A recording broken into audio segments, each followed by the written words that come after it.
أعوذ بالله من الشيطان الرجيم بسم الله الرحمن الرحيم الحمد لله رب العالمين الرحمن الرحيم مالك يوم الدين إياك نعبد وإياك نستعين اهدنا الصراط المستقيم صراط الذين أنعمت عليهم غير المغضوب عليهم ولا الضالين ആമീൻ. ഇത് എന്നും ഓതിയിട്ട് തന്നെയാണ് ധന്യ കട തുറക്കുന്നത്. ഇത് സത്യസന്ധമായത്. ഇങ്ങനെ നമ്മൾക്കൊരു അൽഫാത്തിഹ ഓതാൻ കിട്ടോ, എത്രത്തോളം പെർഫെക്റ്റ് ആയി എന്നൊന്നും എനിക്കറിയില്ല. ഞാൻ പെർഫെക്ഷൻ ഉള്ളവളോ അല്ല. പക്ഷെ ഞാൻ ഡെയിലി അത് കേൾക്കുന്നത് കൊണ്ടും ഡെയിലി അത് ഞാൻ ഓതുന്നത് കൊണ്ടുമാണ് എനിക്കത് ബൈ ഹാർട്ടായിട്ട് കിട്ടിയത്. അതുകൊണ്ട് എനിക്ക് ആരെയും സുഖിപ്പിച്ച് ജീവിക്കേണ്ട ആവശ്യമില്ല. എനിക്ക് എൻ്റെ വിശ്വാസത്തിൽ പോകാനാണ് എനിക്ക് താല്പര്യം. ഞാൻ എങ്ങനെ ജീവിക്കണം, ഞാൻ എങ്ങനെ നടക്കണം എന്ന് പറയുന്നത് എൻ്റെ ഇഷ്ടമാണ്. അതിൽ മൂന്നാമതൊരാള് അല്ലെങ്കിൽ രണ്ടാമതൊരാള് വരേണ്ട ആവശ്യമില്ല. പിന്നെ ഞാന് മുസ്ലിങ്ങളുടെ വീഡിയോ ചെയ്യുന്നത് എന്ത് വീഡിയോ ചെയ്തു എന്നാ പറയണത്? ആരെ കുറിച്ചാണ് ഞാൻ പുകഴ്ത്തി ചെയ്യുന്നത്?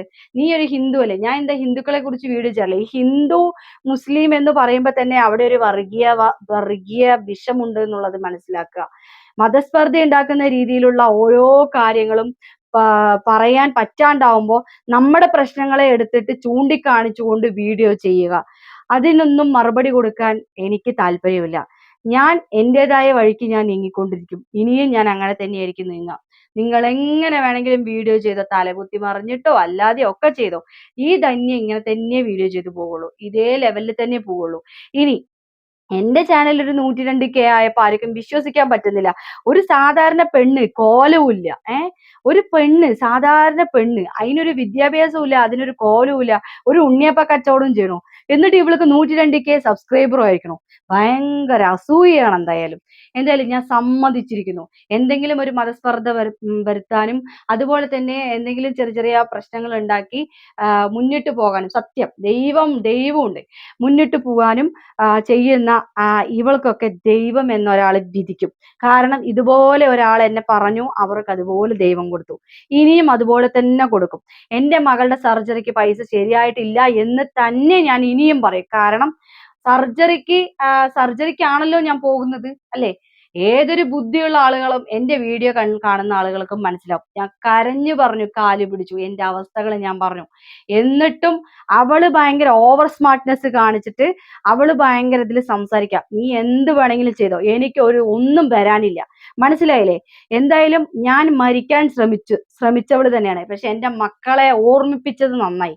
എൻ്റെ മകൻ ആ സമയത്ത് അവിടെ വന്നത് എൻ്റെ ജീവൻ എൻ്റെ കൊക്കുന്ന് പോകാൻ, എൻ്റെ ഇവിടെ നിന്ന് പോകാനുള്ള സമയം ആയിട്ടില്ല എന്നുള്ളതിന്റെ 100% സത്യമാണ്. അതുകൊണ്ട് ഞാൻ ജീവിക്കും. ഞാൻ എന്തായാലും ശരീരം കാണിച്ചും ശരീരം വിറ്റും അതുപോലെ മറ്റുള്ളവനെ കുറിച്ച് കുറ്റം പറഞ്ഞും വൃത്തികേട് പറഞ്ഞും മറ്റുള്ളവരെ വേദനിപ്പിച്ചും അവന്റെ കണ്ണീര് കുടിപ്പിച്ചും ഒന്നും തന്നെ വീഡിയോ ചെയ്തിട്ടില്ല. തന്നെ ഇനി അങ്ങോട്ട് വീഡിയോ ചെയ്യാനും പോകുന്നില്ല. നിനക്കുള്ളത് എന്തായാലും നിനക്ക് ദൈവം തന്നിരിക്കും. പിന്നെ ഈ ഒരു യൂട്യൂബ് ചാനൽ കൊണ്ടായിരിക്കും നീ ജീവിക്കുന്നുണ്ടാവും, അല്ലെ? അതെനിക്ക് മനസ്സിലായി. കാരണം നീ പറയുന്നുണ്ടായിരുന്നു എനിക്ക് ഒരുപാട് പൈസ, എനിക്ക് പൈസ കിട്ടി, ലക്ഷങ്ങൾ കോടികളൊക്കെ കിട്ടിയിട്ടുണ്ട്, ഒരു മണിമാളിക വെട്ടിയിട്ടുണ്ട്, പിന്നെ അതാ അവിടെ കുറെ കാര്യങ്ങളുണ്ട്. അതൊന്നും നിന്നെ കണക്ക് സഹിതം ബോധിപ്പിക്കേണ്ട ആവശ്യം നീ എന്ന പെണ്ണിനോട് എനിക്ക് പറയേണ്ട ആവശ്യമില്ല. എന്നെ വിളിച്ച് സംസാരിക്കുന്ന ആളുകളുടെ അടുത്ത് എന്റെ നമ്പർ പബ്ലിക്കാണ്. എന്നെ വിളിച്ച് സംസാരിക്കുന്ന ആൾക്കാരുണ്ടാവും, ഞാൻ അവരോട് സംസാരിക്കും. പിന്നെ ഞാൻ യാചിക്കുന്നുണ്ടെങ്കിൽ നിനക്ക് കളിയാക്കി പോകാലോ. കാര്യം എന്താണെന്ന് അന്വേഷിക്കാൻ, മോളെ എന്താണ് പ്രശ്നം എന്ന് ചോദിക്കാൻ എനിക്ക് 108K സബ്സ്ക്രൈബർ ഉണ്ട്. നീ ഒന്ന് കരഞ്ഞു കഴിഞ്ഞാല് നിന്നെ ആരുണ്ട്, എത്ര പേര് നിന്നോട് ചോദിക്കും? എനിക്കത് മതി. ഇനി ഞാൻ മരിച്ചു കഴിഞ്ഞാലും എന്നെ കുറിച്ച് ചോദിക്കാനും എൻ്റെ മക്കളെ കുറിച്ച് ചോദിക്കാനും ഇഷ്ടം പോലെ ആളുകളുണ്ട്. നിനക്ക് ആരാ ഉള്ളത്? നീ വെറുതെ അങ്ങോട്ടും ഇങ്ങോട്ടും കുത്തിത്തിരിപ്പ് ഉണ്ടാക്കിയും പിന്നെ എങ്ങനെയൊക്കെ നീ അടങ്ങി ഒതുങ്ങി നിന്റെ വീട്ടിൽ നിന്റെ അമ്മായിയമ്മന്റെ കൂടെയോ, കല്യാണം കഴിഞ്ഞോന്നൊന്നും എനിക്കറിയില്ല, എങ്ങനെയൊക്കെ നീ അവിടെ കഴിയണമെന്നൊന്നും അറിയില്ല.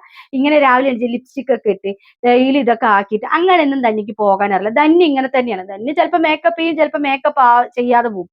അതൊന്നും നീ നോക്കണ്ട. മനസ്സിലായില്ലേ? ഇങ്ങനെ പ്രതികരിക്കേണ്ട ഒരു അവസ്ഥ വന്നത് എൻ്റെ മകളുടെ സർജറിന്റെ ഒരൊറ്റ കാര്യം പറഞ്ഞിട്ടല്ലേ. നീ എത്രത്തോളം എന്നെ എന്നെ പറഞ്ഞ് വീഡിയോ ചെയ്യുന്നോ ഞാൻ അത്രത്തോളം കേറിക്കൊണ്ടിരിക്കും. ഞാൻ അത്രത്തോളം നിങ്ങൾ എന്നെ എത്ര ആൾക്കാർ എന്നെ നെഗറ്റീവ് അടിക്കുന്നോ അത്രത്തോളം ഞാൻ ഒന്നുകൂടെ കേറി എല്ലാവരിലേക്കും എത്തും. അത് തന്നെ വലിയ കാര്യമാണ്. ഞാൻ ഒരുപാട് ആളുകളുടെ അടുത്ത് നമ്മൾ സംസാരിച്ചിട്ടുണ്ട്. അപ്പോ നീ അപ്പോഴേക്കും ഒരുപാട് അങ്ങോട്ട് ചവിട്ടി തേക്കാന്നൊന്നും നീ വിചാരിക്കണ്ട. അങ്ങനെ തേഞ്ഞു പോകുന്നവളൊന്നും അല്ല ഞാൻ. തീയിൽ കുരുത്തതാണ്. ഞാൻ വീണിട്ടുണ്ടെങ്കിൽ എനിക്ക് എണീക്കാൻ എനിക്കറിയാം. നീ വീണിട്ടുണ്ടെങ്കിലോ ഒന്നും ചെയ്യാൻ പറ്റില്ല. മനസ്സിലായില്ലേ? അപ്പൊ എന്തായാലും നമുക്ക് കാണാം. ഇനി ഞാൻ പറ്റിച്ചു, ഞാൻ തിന്നു, ശരി ഞാൻ തിന്നു, ഞാൻ തിന്നതിന്റെ ബാക്കി വേസ്റ്റ് അല്ലേ നീ ഇപ്പൊ പറഞ്ഞ് വീഡിയോ ചെയ്യണത്. നീ അത് വീഡിയോ ഇട്ടിട്ട് നീ റീച്ച് ആക്ക്. ചാനൽ ഒട്ടും റീച്ച് ഇല്ലല്ലോ. അയ്യോ എന്ത് ചെയ്യാൻ പറ്റും, ചാനൽ റീച്ച് ആവുന്നില്ല അല്ലേ? റീച്ച് ആവും കേട്ടോ, നല്ല രീതിയിൽ റീച്ച് ആവും കേട്ടോ. അപ്പോ അത്രയൊക്കെ തന്നെയുള്ളൂ. എനിക്കൊരു ക്യൂരിയോസിറ്റി ഉണ്ടായിരുന്നു ഇവൾ എന്താണ് ചെയ്യുന്നതെന്ന് അറിയാനായിട്ട്. ക്യൂരിയോസിറ്റി എപ്പോഴും വേണം കേട്ടോ മോളെ. അപ്പൊ ശരി.